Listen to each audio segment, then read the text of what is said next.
Hello everybody. Today we'll learn that how to access a slice of a data frame. A slice from a data frame. About slice you know already, and previously also you have accessed the slice of a data frame. How? Using lock. Can you remember using lock you have done? Today we are going to learn another one way, that is iLock. Okay. So what is the need of this? As you have already learned lock for the same purpose. The thing is, suppose in one data frame you don't have the column label. Just imagine you don't have column label or row label. By default the numeric indexing is coming. By default the numeric indexing 0, 1, 2, 3 these are coming. Okay, no name is there.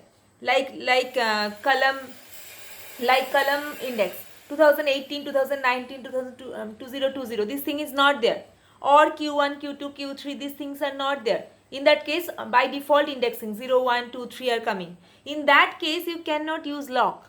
Okay, you have to use the index, numeric index, that is integer location. Using iLock you can access the slice from a data frame in that case.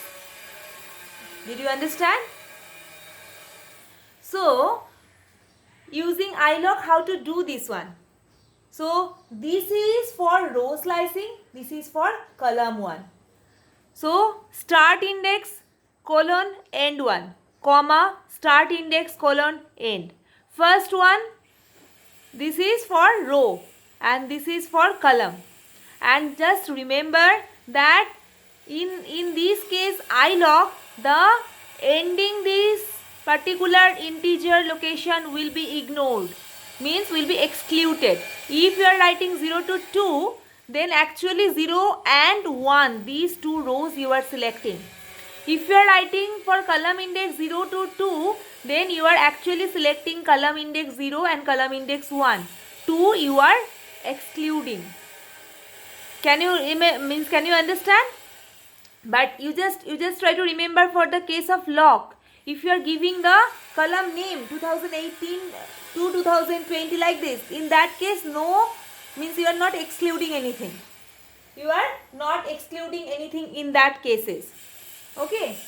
So just go through the lock also once with this iLock, so you will understand the difference.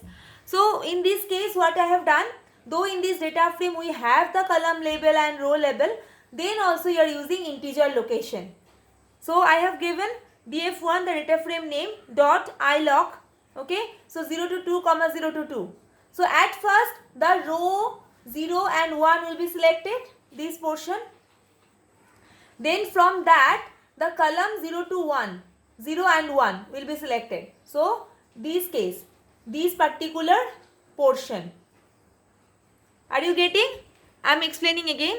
You are giving 0 to 2, means 0 and 1 row you are selecting, means this particular area you are selecting, this q1 and q2, whatever is there in q1 and q2.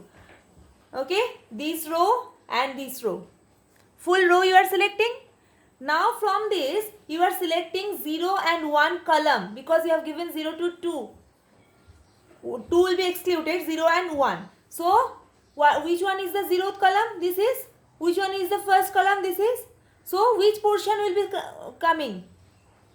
This portion will be coming. Okay. So check q1, q2, these two rows, but from these two rows only 2018 and 2019 column is coming.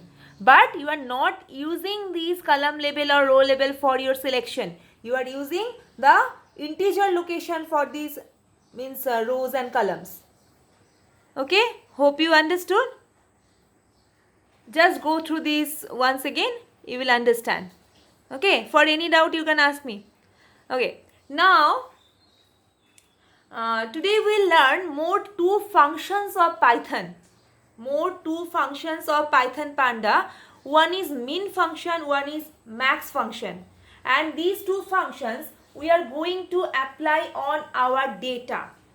Okay, and in this case we are using our data, means in the form of data frame. On this particular data frame only I am going to use these two functions, min and max. So from this min and max, means very common thing. What is mean? We know minimum value, maximum value. Okay, so from this data frame we are selecting minimum value and maximum value. Okay, let us start. What we are doing? Data frame name dot mean. This is the syntax. Data frame name dot mean.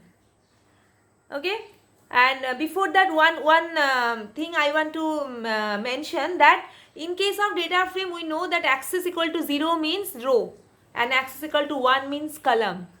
Axis equal to 0 means row, axis equal to 1 means column. If this is the one, then if we are not mentioning the axis, then by default row index means row axis, axis 0. Okay, so if you are doing for axis 0 mean value, if you want to select, then what is happening, that this minimum value will be calculated on row. Minimum value will be calculated on row for each column. Means for this row, from each column you will see and which one is the minimum value. Just I am repeating. For this particular row, you just check from which column you are getting the minimum value. So column is 2020 the minimum value. So result will come like this. 2020 is the column name, minimum value is 34000. Okay, so go to the next row, Q2. Q2 row, this is the whole row. Here 3 columns. From these 3 columns, which one is the minimum value? Again 2020 is giving the minimum value, 22,000. So 22000 in float it's coming by default. Now third row, the 2019 column is giving the minimum value 2019. So column 2019 12000. Okay, so again I am telling this one, if you are not giving axis equal to 0, by default, means if you are not mentioning the argument axis, by default axis equal to 0 will be taken and the calculation will be done on row, and for each column the result will come to you. Calculation will be done on the row, and for that particular row, means from the number of columns in that particular row, the minimum value will come. Okay, so similar thing, if you are mentioning axis equal to 1, check axis equal to 1, then what the thing will happen, that on the column the calculation will be done on the column, and for that particular column in which row the minimum value is there. So 2018 is the column, in which row the value is the minimum, check. I hope Q2, no? Q2, 24,000. Similar thing, 2019 column, in which row for that particular column the value is minimum, Q3 column. So Q3 12,000.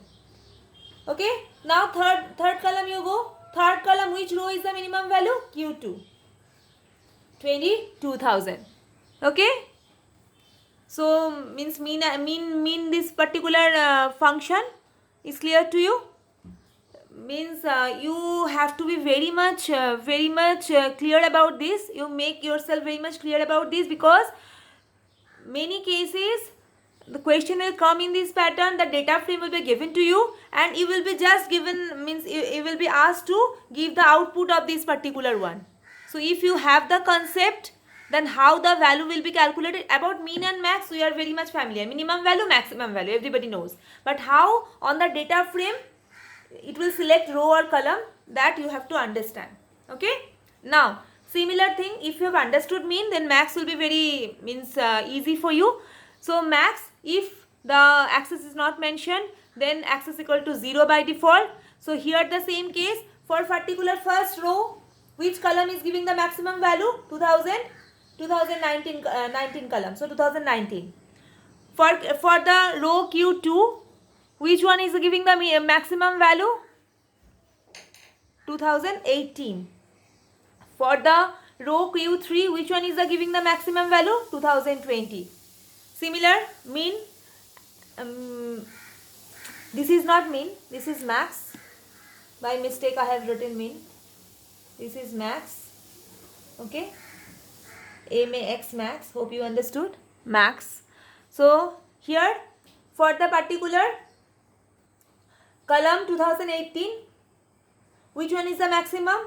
Q1 is the maximum. For the column 2019, which one is the maximum? Again Q1 is the maximum, 62,000. And for the column 2020, which one is the maximum? I hope Q3, no? Yes, Q3, 56,000.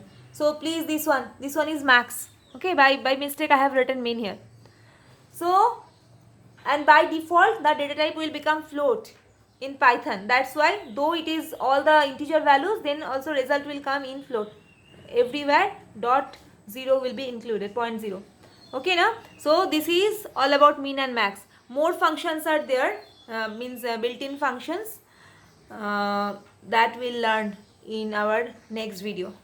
Okay, thank you, study well, bye.